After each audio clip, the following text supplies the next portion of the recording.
ዛሬ ደግሞ በጣም የወንዶችንም የሴቶችንም የፊት ገጽታችን አበላሽቶ ዝንጉርጉር የሚያደርገውን ቋቁቻ የሚባለውን በሽታ በ3 ቀን ውስጥ እንዴት ማጥፋት እንደምንችልና በፊት የነበረን ህፃንን የመሰለውን ገጽታችንን እንዴት መመለስ እንደምንችል እነግራችኋለሁ፣ ጠቁማችኋለሁ ማለት ነው። ይህም በአካባቢያችን የሚገኘውን እጽዋት ብቻ በመጠቀም ምንም ሐኪም ቤት መጠቀም ሳያስፈልገን፣ ምንም ሐኪም ቤት ለመሄድ ታክሲ መጠቀም ሳያስፈልገን፣ ምንም ሐኪም ቤት ሄደን ወጪ ማውጣት ሳይጠበቅብን ከአካባቢያችን ከጓሯችን ብቻ ቅጠል ቆርጠን ራሳችን ቋቁቻችን አስወግደን ራሳችን እንዴት መልካም ገጽታ መስጠት እንደምንችል እነግራችኋለሁ። እሱንም ጽፍላችሁ ከልቤ በቅንነት ነውና እናንተም ሼር ላይክ ሰብስክራይብ አድርጋችሁ ለሌሎችም እንድታዳርሱ መልእክቴ ነው።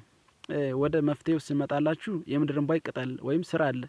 እሱ እና የአጋም ቅጠል ወይም ስሩን የሁለቱንም ቅጠል በንጽህና ለየብቻ በማድረቅ በደንብ አድርገው በመፍጨት ከሁለቱ አንድ የሾርባ ማንኪያ በመለካት ለአንድ ቀን በአንድ የሎሚ ውሃ በመለወስ በንጹህ ቫዝሊን በድጋሚ ለውሰው ቋቁቻ ያለበት ቆዳ ክፍል ብቻ ጧት መቀባት ለ3 ሰዓታት የጧት ፀሐይ ማለት ነው በደንብ ማሞቅ። ከዛ በኋላ ለ3 ሰዓታት ቆይተው መታጠብ ይችላሉ ማለት ነው።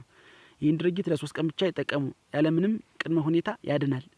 እውነቴን ነው፣ እመኑኝ፣ ተጠቀሙትና ታመሰግኑኛላችሁ። ስለዚህ ይህንን ስትጠቀሙ በጥንቃቄ ማለት ነው ልብ በሉ።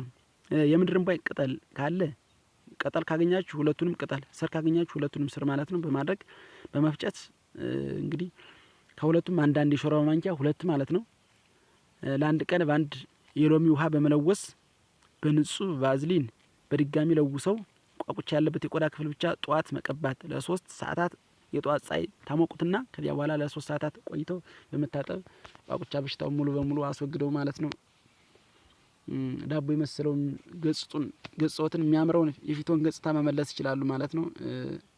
ይመለክትም ሰምታችሁ እንድትጠቀሙበት መልእክቴ ነው። በድጋሚ ሼር ላይክ ሰብስክራይብ ማድረጉ እንዳዘነጉ እላለሁ። ሰላም እግዚአብሔር ከእናንተ ጋር ይሁን። አሜን።